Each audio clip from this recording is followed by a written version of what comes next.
Hello everyone, a very warm welcome to IS Origin YouTube channel. I am Shruti Jha and continuing with the series of our states, the next state today I am covering is हमारा प्यारा राजस्थान.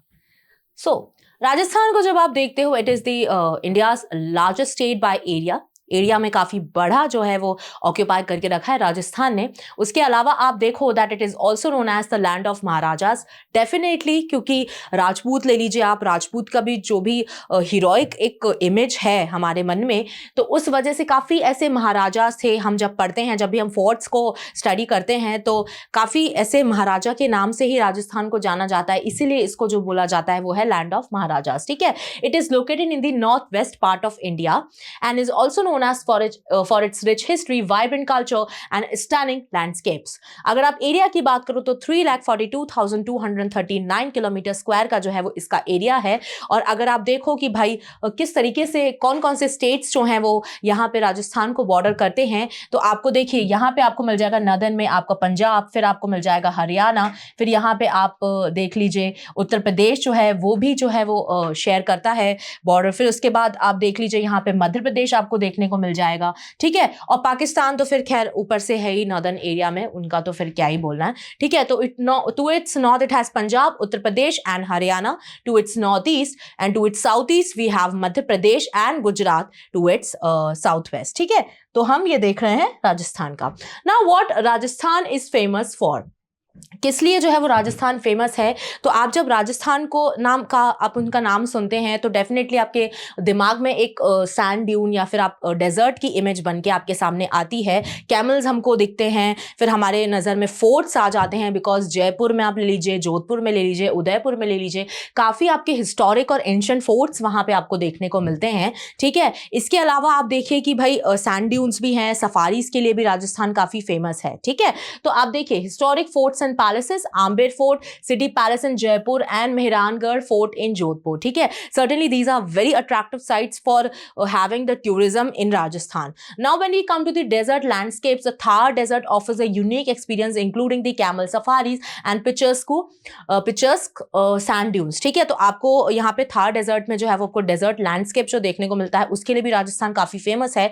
फिर आप देखिए cultural festivals की जब हम बात करते हैं तो पुष्कर कैमल फेयर हो गया, जयपुर लिटरेचर फेस्टिवल हो गया, ये भी जो है वो राजस्थान में काफ़ी एक अच्छे ज़ोरों शोरों से किया जाता है. फिर आप क्यूजीन की जब आप बात करते हो तो आपको दाल बाटी चूरमा हो गया, आपको गट्टे की सब्जी हो गई, फिर आपका कैर सांगरी हो गई. ये चीज़ों में ये जो एक ऑथेंटिक क्यूजीन है ये आपको राजस्थान में खाने को मिलती है. ठीक है. उसके बाद आप स्पिरिचुअल साइट्स देखिए तो दिलवारा टेम्पल जो है माउंट आबू के, वो बहुत फेमस है. फिर ब्रह्म टेम्पल है पुष्कर में, वो भी आपका बहुत ज़्यादा एक नोन पिलग्रिमेज साइट है. ठीक है. अब हम आ रहे हैं इंपॉर्टेंट डिटेल्स के ऊपर, जिनमें हम देख रहे हैं कि राजस्थान के जो स्टेट बर्ड, स्टेट फ्लावर, ये सब क्या हैं.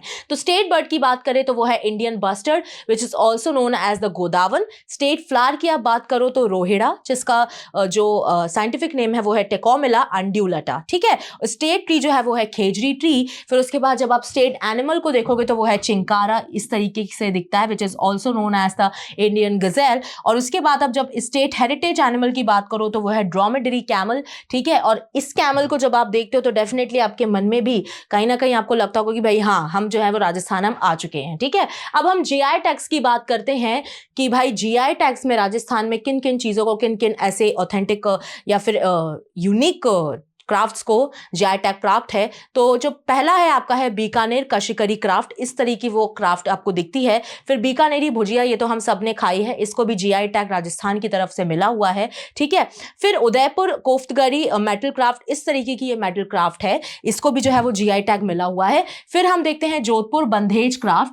बंधेज साड़ीज तो डेफिनेटली जो है वो हमारी मॉम्स ने और हम लोगों ने वेयर करी हुई हैं, तो इससे तो हम काफ़ी इजीली कनेक्ट कर सकते हैं. फिर उसके बाद आप देखिए कठपुतलीज ऑफ राजस्थान. ठीक है. कठपुतली हम लोग ने डेफिनेटली अपने चाइल्डहुड में कभी ना कभी तो कठपुतली देखा ही होगा, तो वो राजस्थान से ही रिलेटेड है, उसको जीआई टैग भी मिला हुआ है. ठीक है. फिर हम आते हैं यूनेस्को वर्ल्ड हेरिटेज साइट्स के ऊपर. अब देखिए इसमें अगर आप देखो तो ओवरऑल अगर आप देखो तो 4 कैटेगरीज हैं 4 कैटेगरीज के हिसाब से आप बाइफिकेशन कर सकते हो, बट आप इंडिविजुअली जब आप काउंट करने जाओगे तो आपकी 9 साइट्स आ जाएंगी, क्योंकि जो फर्स्ट आपकी जो हेडिंग है, अगर फर्स्ट वाली आप कैटेगरी में देखो तो हिल फोर्ट्स ऑफ राजस्थान, इसमें 6 फोर्ट्स को यूनेस्को वर्ल्ड हेरिटेज साइट का दर्जा प्राप्त है। कौन कौन से फोर्ट हैं? तो एक तो आपका हो गया चित्तौड़गढ़ फोर्ट, एक आपका हो गया कुंभलगढ़ फोर्ट, फिर थर्ड है आपका रणथंभौर फोर्ट, फिर है आपका गैगरां फोर्ट, फिर है Amer fort, and the 6th one is the Jaisalmer fort. ठीक है, तो ये जो 6 के 6 फोर्ट्स हैं ये आपको एक कैटेगरी में मिलते हैं, which comes under the hill forts of Rajasthan.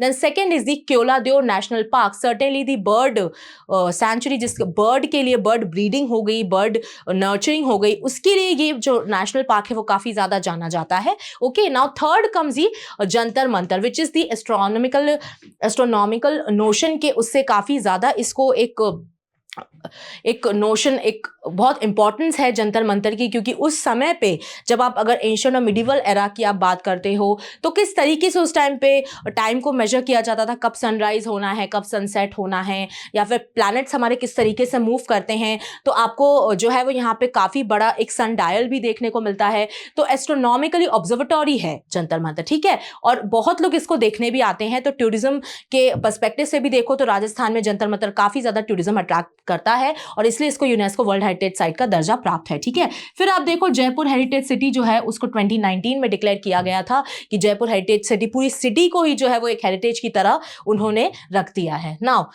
Now coming to the brief history of Rajasthan. जैसे ही हम राजस्थान का नाम सुनते हैं तो सबसे पहले हमारे दिमाग में सारे महाराजा हो गए, स्पेशली जब राजपूत वेलर जो है, Rajput valour is very famous. ठीक है, किस तरीके से राजपूत करेजस थे और काफ़ी ज़्यादा उनमें एक हीरोइक फीलिंग आती है जब आप राजपूत के बारे में पढ़ते हैं, क्योंकि एक फियरफुल, मतलब कोई उनको एक डर नहीं रहता था, फियरलेस बिल्कुल एक पर्सनालिटी रखते थे राजपूत जो थे। ठीक है, तो राजपूत का काफ़ी आपको एक वहाँ पे वर्चस्व देखने को मिलता है, एक सुपरमेसी देखने को मिलती है राजस्थान में। ठीक है, एंशिएंट पीरियड की आप बात करो तो कालीबंगन जो है एक इंडस वैली साइट है, वो आपको राजस्थान में मिली हुई है। तो आप बोल सकते हो कि that yes, Indus Valley civilisation जो है वो राजस्थान में एग्जिस्ट करती थी। ठीक है, in the medieval period Rajput clans began to establish kingdoms, they also fought the battles against each other and as well as the external invaders, जिसके खिलाफ उन्होंने टर्क्स और मुगल्स के खिलाफ भी लड़ाई लड़ी थी और अपने अंदर भी उन्होंने काफी किंगडम्स में भी ईच एंड अदर में आपस में लड़ाई लड़ी थी in order to expand their kingdoms. ठीक है,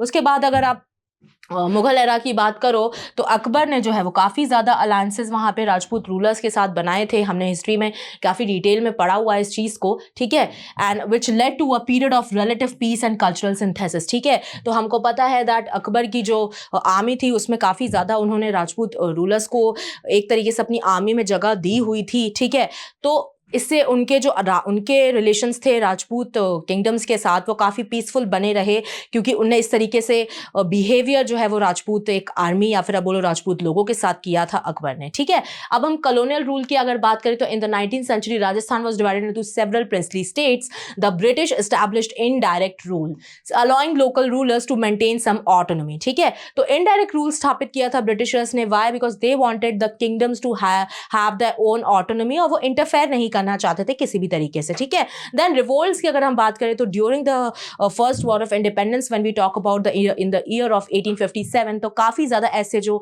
मूवमेंट्स थे जो 1857 में काफ़ी एक इंपॉर्टेंस रखते हैं वो आपको राजस्थान में हुए थे। और इससे पता चलता है कि 1857 की जो अपराइजिंग थी उसमें भी राजस्थान ने कंट्रीब्यूशन दिया था। ठीक है, फिर अगर हम पोस्ट इंडिपेंडेंस की बात करें, फॉर्मेशन की बात करें, तो after India gained independence in 1947 the princely states were integrated to form the modern states of Rajasthan on 1st of November 1956। ठीक है, तो 1st of November 1956 को जो है वो राजस्थान को एक स्टेट का बना दिया गया। और इसके पहले भी जो है वो प्रिंसली स्टेट्स का एक अमालगमेशन 30 मार्च 1949 को हुआ था, जिसमें बीकानेर हो गया, जोधपुर हो गया, इन सबको मिला के जो है एक फिक्स्ड स्टेट जो है उस टाइम पे प्रिंसली स्टेट खड़ी करी गई थी। ठीक है, now coming to the geographical features of Rajasthan. तो सबसे पहले तो आपको अरावली रेंज, अरावली जो पर्वत है वो हम सब जानते हैं कि अरावली जो है it is one of the highest ranges in India. ठीक है, तो अरावली रेंज जो है वो आपको राजस्थान में देखने को मिलती है and it is the series of sandstone formations that runs for more than 850 kilometre from south west Guru peak mount Abu to Khetri in the north east. ठीक है, तो ये इसका इतना एक्सपेंशन है। उसके बाद हम देखते हैं कि वेस्टर्न सैंडी प्लेन्स आपको देखने को मिलते हैं on the north west tract of Rajasthan is Sandy and unproductive with little water. ठीक है, जब हम राजस्थान की थोड़ा सा एक लोकेशन देखें या फिर राजस्थान की टोपोग्राफी देखें तो पूरा एरिया जो है वो डेजर्ट से घिरा हुआ नहीं है। ऐसा नहीं है कि पूरे एरिया में ही जो है वो आपको काफ़ी ज़्यादा सूखा मिलता है, पर जो नदर्न एरिया है राजस्थान का, नदर्न एरिया वाला काफ़ी सूखा रहता है because of the Aravalli range only. और जो सदर्न आपका एरिया है वो आपका मानसून से अफेक्टेड होता है, क्योंकि अरावली रेंज जो है वो बीच में आ जाती है, तो जो मानसून की जो विंड्स होती हैं वो ऊपर ना जाके नीचे को ही जो है वो पूरा अपना जो मॉइस्चर है वो पूरा दे देती हैं साउथ सदर्न राजस्थान में ही, और नॉर्दर्न राजस्थान तक वो पहुंच नहीं पाती, इसलिए वहां पे आपको ज्यादा डेजर्ट लैंडस्केप देखने को मिलता है। ठीक है, फिर अगर हम देखें तो थर्ड हमारा आता है ईस्टर्न प्लेन्स। यहाँ पे जो है वो आपको थोड़ा सा देखने को मिलता है that yes it is somewhat little bit fertile. ठीक है, उसके बाद हमारा फोर्थ आता है साउथ ईस्ट राजस्थान, जिसको हम हडोटी प्लेट्यू भी बोलते हैं, divided into two smaller sections which is within scarpland and Deccan lava plateau, contains about 9.69% of area of Rajasthan. ठीक है, तो हडोती प्लेट्यू अगर हम देखें तो 9.69% जो है ये राजस्थान का एरिया कवर करता है। ठीक है, now moving to the rivers of Rajasthan. Definitely ये सारी रिवर्स जो है वो आपको राजस्थान में फ्लो होती हुई दिखती हैं। यहाँ पे इंडिविजुअली आपको सारी रिवर्स की जो है वो इमेजेस लगाई गई हैं। ठीक है, तो लूनी रिवर जो है वो आपको ओरिजिनेट होती है अरावली रेंज से and flows across the western parts of Rajasthan to Gujarat. तो डेफिनेटली लूनी हम पढ़ते हैं गुजरात में भी फ्लो होती है और राजस्थान में भी फ्लो होती है। ठीक है, उसके बाद हम देखते हैं चंबल जो है वो रिवर, वो आपको मध्य प्रदेश में भी फ्लो होती है, राजस्थान में भी फ्लो होती है। It is the longest river of Rajasthan. अगर हम राजस्थान में बात करें कि सबसे बड़ी रिवर कौन सी है तो वो आपको मिलती है चंबल रिवर, बट आप अगर लार्जेस्ट रिवर सिस्टम की बात करो तो Banas river system will come into place. ठीक है, ये बहुत ज्यादा कंफ्यूजन होता है बच्चों को कि भाई बड़ी रिवर कौन सी है, और रिवर सिस्टम अगर बड़ा ऑप्शंस अगर आपको बनास भी दे दी जाए, चंबल भी दे दिए जाए तो कंफ्यूजन हो जाता है। ठीक है, तो आपको ये ध्यान रखना है कि अगर लॉन्गेस्ट रिवर की बात करें सबसे बड़ी रिवर की तो चंबल है, बट अगर पूरे रिवर सिस्टम की बात करी जाए कि सबसे बड़ा रिवर सिस्टम कौन सा है तो वो आपका आ जाएगा बनास रिवर सिस्टम। ठीक है, then Parvati river is also there. It is the main river that flows along the western boundary of Rajasthan. Then comes Ganga, passes through some parts of Rajasthan along with UP, Bihar, MP and West Bengal. ठीक है, तो गंगा भी राजस्थान से गुजरती है। Now coming to the economy of Rajasthan. Economy में आपको देखने को मिलता है दैट बार्ले मिलेट जो है, फिर मस्टर्ड है, इसमें राजस्थान लीडिंग प्रोड्यूसर है, along with silver also. Silver का प्रोडक्शन राजस्थान में सबसे ज़्यादा होता है। मैंने आपको एमपी वाले सेशन में बताया था कि एमपी में डायमंड का प्रोडक्शन सबसे ज़्यादा होता है, तो जब आप सिल्वर को कंसिडर करते हो तो वो राजस्थान में सबसे ज़्यादा प्रोडक्शन होता है। ठीक है, कॉपर का हम देखें तो कॉपर में भी सेकेंड लार्जेस्ट प्रोड्यूसर है राजस्थान। ठीक है, इसके अलावा आप देखो तो काफ़ी चीज़ें आप देखिए, वीट जो है, बार्ले हो गया, पल्सेस हो गया, ये भी आपको राजस्थान में देखने को मिलता है। ठीक है, तो ऑब्वियसली अगर फर्टाइल प्लेन्स नहीं होंगे, एलुवियल सॉइल नहीं होगी, मॉनसून नहीं होगा, तो इन सब क्रॉप्स का आना बहुत ज्यादा मुश्किल है। ठीक है, इसी से हमको पता चलता है that Rajasthan is not fully sandy, but some of the part is might be sandy and might be dry, but जो मोस्ट ऑफ द पार्ट है राजस्थान का वो मानसून अफेक्टेड होता है, तभी कल्टीवेशन पॉसिबल हो पाता है। ठीक है, मायने की हम बात देखें तो मैंने आपको बताया कि भाई सेकेंड लार्जेस्ट प्रोडक्शन होता है कॉपर का। उसके अलावा आप देखिए लेड और जिंक भी जो है आपको देखने को मिल सकती है राजस्थान में, और मैंने आपको बताया था सिल्वर में सबसे ज़्यादा प्रोडक्शन आपको देखने को मिलता है तो जो जवार एरिया है, ठीक है, जवार माइंस होती हैं, वहाँ पे आपको सिल्वर सबसे ज़्यादा देखने को मिलता है अलॉन्ग विद दी लाइमस्टोन। ठीक है, लाइमस्टोन भी आपको राजस्थान में देखने को मिलता है। फिर आप टूरिज्म की बात करो तो भाई जयपुर हो गया, उदयपुर हो गया, जैसलमेर हो गया, Pushkar with a focus on palaces, forts and festivals. बहुत सारी ऐसी चीज़ें हैं राजस्थान में कि it becomes a central part कि भाई लोग जो है विजिट करते हैं तो सबसे पहले उनको एक उदयपुर का बहुत ज़्यादा क्रेज़ होता है कि भाई उदयपुर जाना है, because you know the Pichola lake and the forts are very beautiful and very giant. तो इस तरीके के फोर्ट्स हमको सिर्फ और सिर्फ राजस्थान में ही देखने को मिलते हैं। ठीक है, नॉर्मली हम देखें तो काफ़ी स्टेट्स में फोर्ट्स आपको विजिबिलिटी उतनी नहीं है जितनी राजस्थान में है। फिर आप टेक्सटाइल्स और हैंडीक्राफ्ट्स की तरफ मूव करोगे तो आपको ब्लॉक प्रिंटिंग, एम्ब्रॉयडरी और वीविंग काफ़ी ज़्यादा राजस्थान में देखने को मिलती है, जो राजस्थान की इकोनॉमी में कंट्रीब्यूट करती है। ठीक है, अब हम आ जाते हैं पॉलिटिकल सिनेरियो की तरफ। तो अगर हम सीएम को देखें तो वो है श्री भजनलाल शर्मा जी, हम 2024 के कॉन्टेक्स्ट में बात कर रहे हैं। फिर गवर्नर ऑफ राजस्थान देखें तो श्री हरिभाऊ किशन राव बागड़े जी जो है वो गवर्नर है राजस्थान के। फिर हम चीफ जस्टिस ऑफ अगर राजस्थान हाईकोर्ट की बात करें तो वो है जस्टिस मनिंद्र मोहन श्रीवास्तव जी, ये हैं जस्टिस अभी राजस्थान हाईकोर्ट के। फिर आप लेजिस्लेटिव असेंबली की सीट्स देखो तो 200 सीट्स हैं, 200 seats are there for Rajasthan. और लोकसभा की बात करो तो 25 सीट्स हैं, राज्यसभा की आप बात करो तो 10 सीट्स हैं, ठीक है। Yes, 10 seats are there.